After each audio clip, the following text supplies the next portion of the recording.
You're looking live at the scene in Calgary. Conservatives are gathered here for their national convention. Leader Pierre Poilievre is set to address his party faithful this evening, which will be followed by a leadership review vote soon after. Under the party's rules, a review is mandatory after a defeat in a general election.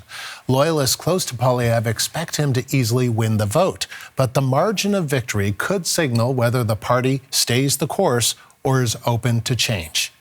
The convention is underway, and that's where we find CBC's chief political correspondent, Rosemary Barton. And Rosie, I don't know how you, did you overnight? Have you slept? I don't know, because I saw you last night on that issue. All right, so what did... Who needs it? We expect to hear, what do we expect to hear from Pierre Poilievre in his speech tonight?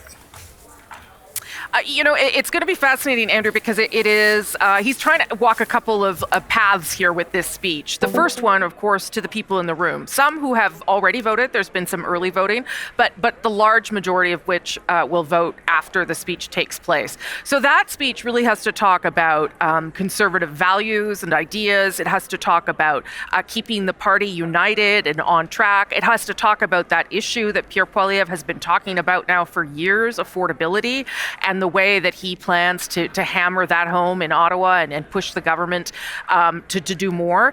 But it also has to be a speech that somehow appeals to other Canadians, so that those Canadians who aren't convinced that this is the man to become Prime Minister find something in his speech that he can reach out to them in some way, particularly in this moment that we're in, right, where Canada is threatened by the U.S. president and by tariffs and is questioning often parts of its sovereignty. So this speech is going to have to do a lot of work in terms of what he needs to get across and who he's speaking to. He's been working on it for a while now, we're told, weeks even. He was still working on it as of today. And I think he knows that regardless of whether he's going to survive this vote, and we do expect that he will, there's a lot riding on the speech. This is the moment to reset for him and for the party. And Rosie, dozens of proposals, I understand, will be discussed behind closed doors at the convention. Do we know what might be on the agenda? These are moments for the grassroots, for the supporters, the really, dedicated Conservatives to make sure that they put forward the things that they care about. So there are some of the sort of tried and true policies that we have seen from the Conservative Party before, defunding the CBC, one of them. There's some language around abortion rights and how those need to be protected and dealt with inside the House of Commons. But I have to say that this is really a lot less about policy than previous conventions we've seen. It is focused on the speech tonight, but it is also focused on that vote and what number Pierre Poilievre has to get. The last leader that had to undergo a review and a test of a review was Stephen Harper. He won it by 84%, and he went on to win the next federal election. So that's sort of what people are looking for, somewhere in that range. The problem, of course, Andrew, as you know, is that Pierre Poilievre is dealing with a different context than Stephen Harper. Not only did he lose the election and his own seat, he also lost 2 MPs to the Liberals.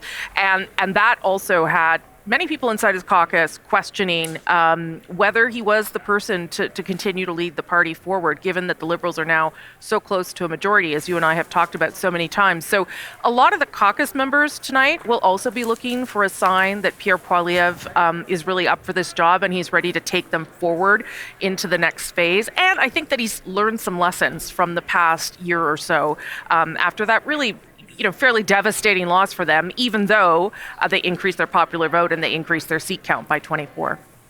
And Rosie, let's talk a little bit. You mentioned the threats from Donald Trump. There are also internal threats to national unity in Quebec and right where you are in Alberta. Do we expect Pierre Poilievre to address Alberta separatism in his speech tonight? Yeah, we do expect him to talk about Canadian sovereignty. So whether he goes so far as to address the Albertans who are looking to have a conversation and potentially a referendum on this issue, I'm not sure, but he certainly will talk about Canada's strength and Canada's sovereignty. And that is important in this room because there will be people here who are unhappy with the way the federal government has treated Alberta in the past and are looking to see whether there is a different path forward for them. You saw Premier Smith yesterday saying that she didn't want to alienate alienate people who were supporting independence for this province by sort of denouncing them entirely. She too is going to give a speech here tomorrow. It'll be interesting to see whether she broaches that topic. I think what's so challenging right now for any politician is that there is a threat within and there is a threat without. And so you have to make sure that you are kind of all playing on the same team to deal with the external threat that is Donald Trump, while being very cognizant that you cannot upset people within the country. And those regional disparities, divides, and demands that provinces have that are all very different pull at the fabric of the country. I think we saw a good showing of Team Canada from the First Ministers yesterday, but that also should be reflected inside the official opposition. So how do you criticize the government while not doing damage to the country and to the feeling of national unity? That's something to watch for tonight as well. Yeah, because it's interesting, Rosie. I mean, I think it's fair to point out that there are a lot of members of the Conservative Party, exactly how many, that do believe that Canada should become the 51st state. So that there's that to deal with. How does he kind of handle that? Yeah, I don't know if there's members that believe that it should be the 51st state. I think there are members who are disgruntled with the way, particularly under Justin Trudeau, that Alberta was treated. And I think we saw in Prime Minister Carney's attempts to sign that MOU with Alberta a recognition of some of that frustration and anger. But we also know that the Premier in Alberta is allowing this conversation to take place and is allowing this group to go forward to see if they can meet the threshold for a referendum. So I think that the challenge in this room, because it is in Calgary and it is in Alberta, is to be aware of that anger and frustration, to tap into it, certainly as the Conservative leader, but to also push a message of hope and unity, because that is the path forward for a Conservative leader if they want to win in the next election. Pierre Poilievre has to grow his base. He has to grow his support in the country. It's not just what he got in the last election, the 43% that's going to get him to a government. So how does he make sure that the people in this room who are from Alberta or Quebec and aren't happy with the state of things feel represented in his speech, but Pierre Poilievre always trying to look to appeal to a broader audience as well. Yeah, I misspoke. I should have said there are those who vote Conservative who don't mind the idea of Canada becoming a 51st state. Sure. Let me ask you, though, earlier we've been talking about some nervousness around potential floor crossing. What have you heard about that? I have heard all sorts of rumors and gossip that I would never repeat on television. I don't think it's out of the realm of possibility that this is still a live conversation, that Liberals are looking for people who are not pleased with the state of things, or perhaps a better way of saying it, Andrew, who are listening to Mark Carney, particularly at that speech in Davos, and saying to themselves, I feel like that's the message that we should be presenting on the world stage right now. I think how tonight goes will factor into what any other conversations are happening behind the scenes, how those move forward.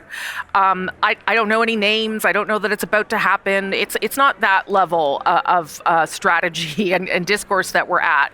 But I think that because it has happened twice, and because there is a third MP who's decided that he's going to leave, there is a sensitivity inside Caucus that they need to present a united front at this particular convention, knowing full well that the Liberals are very actively and sometimes aggressively trying to attract more people to their caucus. Rosie, thank you. CBC Chief Political Correspondent Rosemary Barton, live in Calgary.